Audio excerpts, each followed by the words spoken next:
So, Trudeau has finally announced he is going to resign. But absolutely nothing is going to change. In fact, it gets even worse.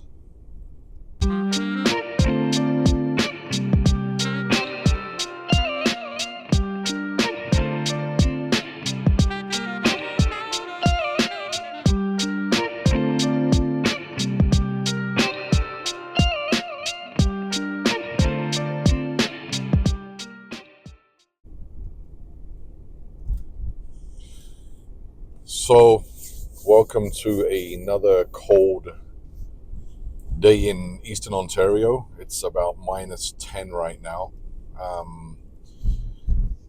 Monday, the 6th of January. And yeah, my first video since Christmas and the New Year. Happy New Year, everybody.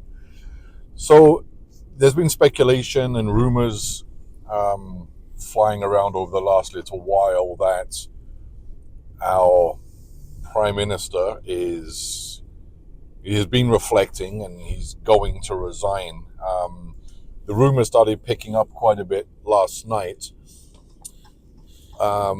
with an announced caucus meeting, and which is fairly unusual because they're still on their Christmas break, and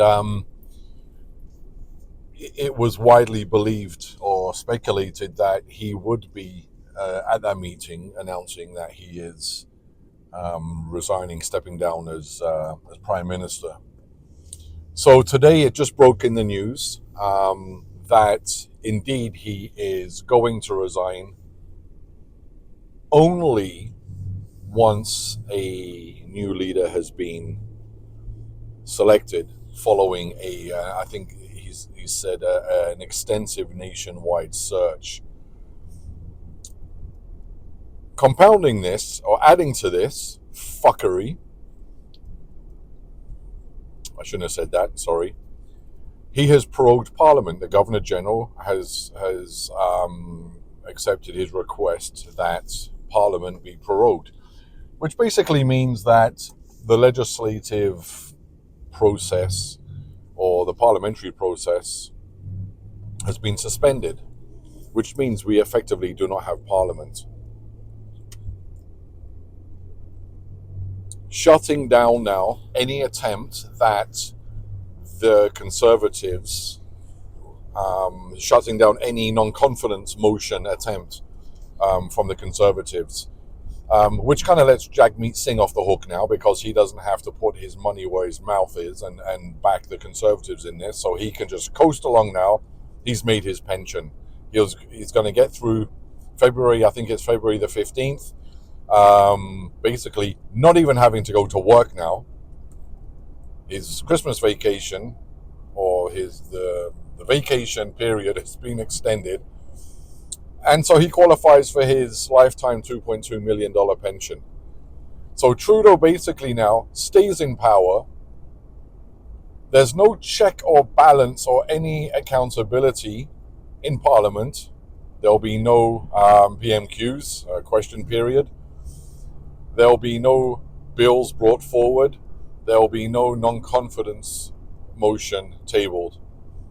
Trudeau now can just coast, do whatever the heck he wants, stay in power with his little gang backing him up, and don't think for a second that this if you're a liberal supporter, or even if you're not, and you think that this leadership race, that Trudeau stepping down and that this leadership race is a good thing, what are we going to be given? What are we going to be left with? Don't forget, all of these, every single one, although they're coming out now like rats sinking a sinking ship, every single one of these Liberal MPs backed Trudeau, backed this government over the past how many years. They supported Trudeau in every decision he has made that has sunk this country, that has sunk the economy, that has destroyed people's lives.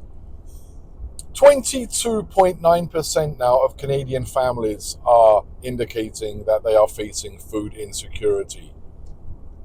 22.9%. This is Canada, one of the richest countries in the world with some of the greatest reserves of natural resources that we just basically can't do anything with.